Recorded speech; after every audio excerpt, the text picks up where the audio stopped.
El conflicto entre Estados Unidos y Europa se está intensificando cada vez más. Estados Unidos prácticamente ha declarado que se retirará de Europa y el presidente Trump sigue ejerciendo presión sobre Europa. Tanto es así que incluso se dice que la alianza transatlántica ha llegado a su fin.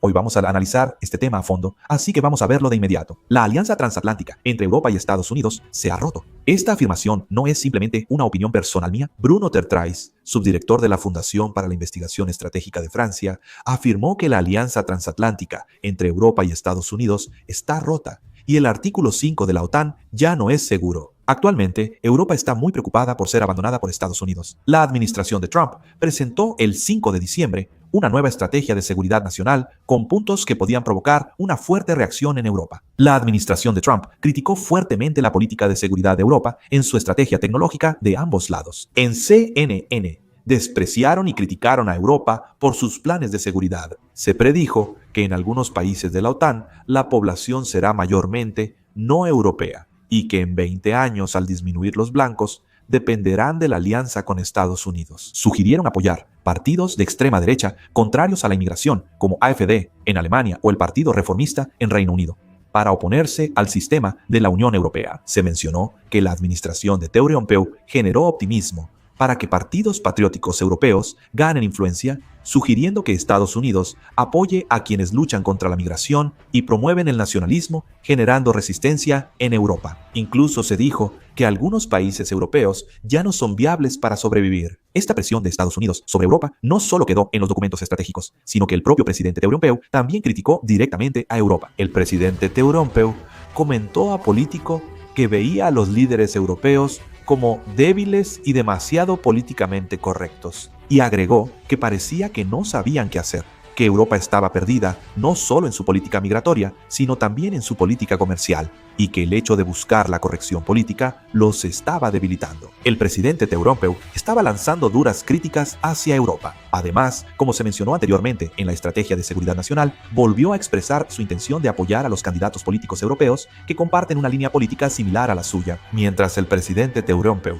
criticaba a Europa y advertía sobre la desaparición de la civilización, la Unión Europea respondió con fuerza. Antonio Coseuta, presidente permanente del Consejo Europeo, criticó a Teodorenko por intervenir o amenazar la vida política y decisiones democráticas de un aliado. Afirmó que Europa, y Estados Unidos deben ser aliados y criticó las declaraciones del presidente Teodorenko. El ministro de Asuntos Exteriores de Alemania, Johann Wadephul, rechazó la idea y afirmó que su país no necesita consejos de nadie. Además, recientemente, la Unión Europea impuso una multa de 20.000 millones de wones por violar las regulaciones de transparencia y contenido relacionadas con X. El conflicto entre Estados Unidos y Europa parece intensificarse. La Unión Europea investiga a Meta, Google y Apple, mostrando que intensifica su ofensiva contra grandes tecnológicas. Estados Unidos también parece prepararse para responder a esto. Estados Unidos protesta y exige usar todos los medios para responder a estas medidas injustas. La Oficina del Representante de Comercio de Estados Unidos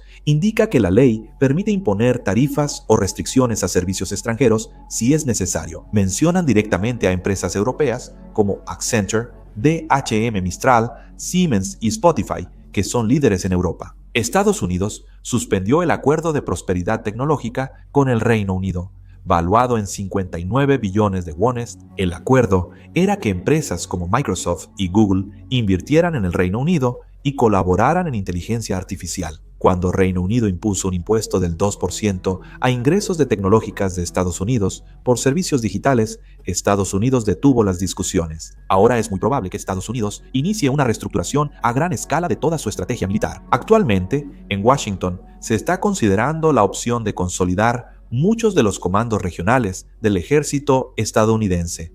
En particular, se está discutiendo la idea de unir el Comando Central, el Comando Europeo y el Comando Africano bajo un solo concepto de Comando Internacional. Esto se interpreta como una medida que respalda la estrategia de la administración de Trump de reducir o redistribuir los recursos y capacidades militares estadounidenses que estaban dispersos en Medio Oriente y Europa, y en su lugar centrarse en expandir las operaciones militares en el hemisferio occidental, es decir, en el territorio continental de Estados Unidos y la región de las Américas. De esta manera, Estados Unidos está mostrando a través de la reestructuración militar una señal de que, en lugar de mantener su papel como potencia hegemónica que gestiona el mundo entero al mismo tiempo, ahora elegirá y se concentrará en regiones que estén directamente relacionadas con su propia seguridad nacional. En medio de esta tendencia, sin duda, la parte que recibe el mayor impacto es Europa. Se sabe que Estados Unidos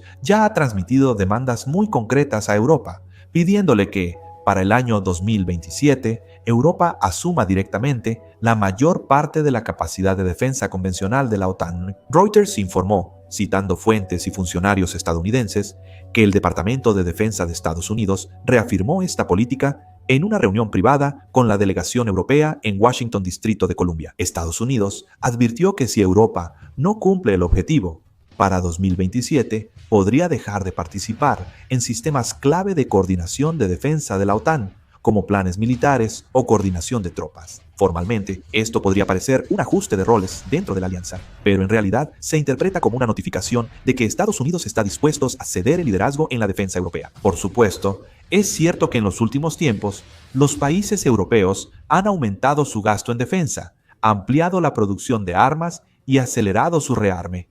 Pero la realidad no es como una simulación o un juego, por lo que se necesita bastante tiempo para establecer sistemas de producción militar y mejorar la capacidad operativa de las tropas. Por esta razón, dentro de Europa predomina la opinión de que asumir por completo la defensa convencional hasta 2027 es prácticamente imposible. Sin embargo, la determinación de Estados Unidos parece ser muy clara. Si realmente el centro de operaciones de las fuerzas convencionales de la OTAN pasa de Estados Unidos a Europa, existe una gran posibilidad de que el orden de la alianza liderado por Estados Unidos durante décadas desde la posguerra cambie fundamentalmente. Al mismo tiempo, este movimiento puede considerarse un hecho simbólico que muestra la transición de Estados Unidos hacia el llamado nuevo aislacionismo, en el que ya no pretende desempeñar el papel de garante final de la seguridad mundial. Al final, el punto que mucha gente se pregunta es este, ¿verdad? Entonces, la pregunta es, ¿qué puede hacer Europa ahora? Siendo sincero, Europa no está en una etapa en la que pueda elegir algo, sino más bien en una etapa en la que solo puede resistir. Primero, la creación de un ejército conjunto de la Unión Europea, que se menciona con frecuencia, lleva décadas discutiéndose, pero en realidad casi no ha habido avances. La razón es que la percepción de amenaza de cada país europeo es completamente diferente. Europa del Este ve a Rusia como la mayor amenaza. El sur de Europa considera que la inmigración y la seguridad provenientes del norte de África y Medio Oriente son un problema más grande, y Europa Occidental está más enfocada en la estabilidad económica y social. En este contexto, crear un solo sistema de mando militar es estructuralmente muy difícil. La industria de defensa está dividida por países, lo que dificulta la estandarización y producción masiva de armas. Aunque se reconoce la integración militar en tiempos de paz, tras la crisis cada país actúa solo y repite el ciclo. En Alemania, el problema es aún más evidente. Aunque Alemania es el centro de Europa en términos de tamaño económico, por razones históricas tiene que ser extremadamente cautelosa al asumir un liderazgo militar, y debido a la estructura de su gobierno de coalición, tampoco es fácil tomar decisiones audaces en materia de defensa. Además, la carga interna causada por el problema de la inmigración también es considerable. Varios países europeos están sufriendo problemas de seguridad y de integración social tras la llegada masiva de inmigrantes, lo que reduce la capacidad política para centrarse en la defensa o la diplomacia. Además, la situación económica también es un factor que dificulta que Europa elija un camino independiente. La alta inflación, el bajo crecimiento y el aumento de los costos energéticos hacen que, a diferencia del pasado, no haya mucho margen para aumentar el poder militar mediante una inversión fiscal agresiva. El aumento del gasto en defensa conduce directamente a la reducción del bienestar social y a problemas fiscales, lo que provoca resistencia interna. El poder militar no crece tan rápido como se dice. Faltan personas, la producción es limitada y la sociedad está habituada a la paz, lo que dificulta aumentar la capacidad militar rápidamente. Si consideramos todas estas condiciones, Europa no está en condiciones de llenar inmediatamente el vacío dejado por Estados Unidos. Además, se puede decir que aún carece de la preparación política, económica y militar necesaria para hablar de una autonomía estratégica. Rusia observa esta situación con calma y cálculo. Cuando aumentan los conflictos entre Estados Unidos y Europa, la posición estratégica de Rusia se fortalece automáticamente, sin disparar un tiro. La situación actual está evolucionando de tal manera que Occidente se está dividiendo internamente sin que Rusia tenga que hacer nada directamente, y Kremlin no está dejando pasar esta oportunidad. Cuando se publicó el nuevo documento de Estrategia de Seguridad Nacional de Estados Unidos, Rusia respondió oficialmente de inmediato con un contenido significativo. El gobierno ruso expresó que ese documento coincidía en gran medida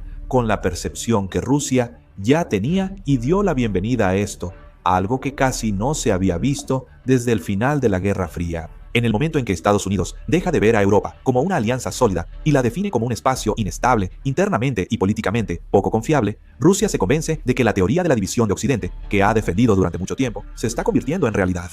Que Estados Unidos cuestione abiertamente la política y valores de Europa y apoye a ciertas fuerzas políticas, crea un entorno ideal para Rusia. Rusia ha resaltado durante años las divisiones internas de Europa para debilitar las sanciones, y ahora estas se agravan por señales de Washington. Cuanto más choquen Estados Unidos y Europa sobre la manera de apoyar a Ucrania y el orden posterior a la guerra, más razones tendrá Rusia para salir gradualmente de su aislamiento diplomático. Y es más probable que surja un enfoque pragmático entre los países europeos que ya están cansados de las sanciones. La razón por la que el Kremlin dio la bienvenida públicamente a la reciente estrategia del Departamento de Estado de Estados Unidos no es solo un gesto diplomático, sino más bien una expresión de confianza en que el orden internacional ya no se está desarrollando únicamente en contra de Rusia. En el momento en que desaparezca la voz unificada de Occidente, Rusia ocupará una posición mucho más ventajosa en la mesa de negociaciones y también tendrá margen para diseñar el final de la guerra en un nivel que pueda manejar. Al final, cuanto más Estados Unidos y Europa se lancen palabras de desconfianza entre sí,